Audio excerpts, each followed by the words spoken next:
Değerli izləyicilər, videonu bəyənib kanala abunə olun ki, hər kəs son xəbərlərdən anında məlumatlansın. Formula 1 üzrə Azərbaycan Qran Prisinin yeri yaxın gələcəkdə dəyişdiriləcək. Bu, Xəzər dənizi sahilində Zibris kurortu çərçivəsində alov formasında sahəsi 200 hektar olan süni adanın yaradılmasından sonra reallaşacaq. Layihə çərçivəsində Formula 1 yarışının Bakının mərkəzindən həmin əraziyə köçürülməsi nəzərdə tutulur. Xəbər verilir ki, bu barədə Aqalarov Development şirkətinin prezidenti Emin Axalarov RIA Novosti açıqlamasında məlumat verib. O, Fire Island adasında yeni formula trasının 2031-ci ildə istifadəyə verilə biləcəyini diqqətə çatdırıb. Axalovun sözlərinə görə layihənin ümumi dəyəri 15.6 milyard dollar təşkil edə bilər. Adanın yaradılması təxminən 1 milyard dollara başa gələcək.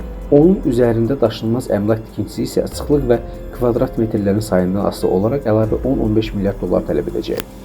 Bakının hər il mərkəzində keçirilən bu yarışa görə əsas yollar bağlanırdı. Bu da vətəndaşlara xüsusən şəhərin cənub istiqamətində olanların gediş-gəlişini çətinləşdirirdi. Bəs adada trasın istifadəyə verilməsindən sonra vəziyyət dəyişəcəkmi? Nəqliyyat eksperti Rauf Axamırzayev açıqlamasında bildirib ki, 10 ildir ki, Formula 1 treki keçirilir və bu da Bakıda müəyyən məhdudlaşmalara səbəb olur. Formula 1-in keçirilməsindən bir ay öncə və sonraki tarixlərdə müəyyən qrupların qurulması və onların demontaj olunmasına ehtiyac olur. Bu isə paytaxtda hərəkətin sıxlığına səbəb olur. Əgər paytaxtdan kənarda məsələn Zibris ərazisində təşkil ediləcəksə, bu müsbət təsir edəcək. Ən azından paytaxt daxilində bu məhdudlaşmalara ehtiyac qalmaz və şəhər öz həyatına davam edər.